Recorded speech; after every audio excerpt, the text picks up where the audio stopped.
After a heavy storm, the old wooden bridge outside the village collapsed into the river below. The crossing connected learners to their school and farmers to the market. Without it, everyone had to walk an extra 8 kilometers. A team of young engineers arrived the next morning. Instead of starting with tools, they started with notebooks.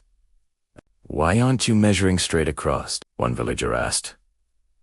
"We can't," said the lead engineer. "The ground near the edges is unstable, but we can still find the distance using angles." They placed a marker pole on one side of the river and walked a measured distance along the bank. From that point, they measured the angle from the ground to the top of the pole across the gap. They drew a triangle in the sand. One side, the safe measured distance along the bank. One angle, the measured sighting angle. The unknown side. The bridge span needed. Right triangle.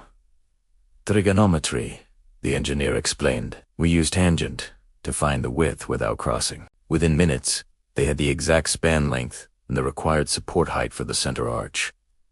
No guessing, no risky climbing. Construction began the next day. Each support beam angle was calculated so the forces would spread safely into the ground. Every cable length came from a trig calculation. 2 weeks later, the new bridge opened, stronger and higher than before. At the ribbon cutting, a learner smiled and said, "So triangles built our bridge." The engineer laughed. Triangles, and the people who understand them. Challenge.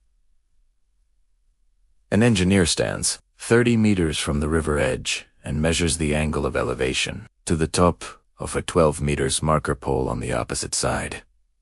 S22. Use trigonometry to estimate the river's width.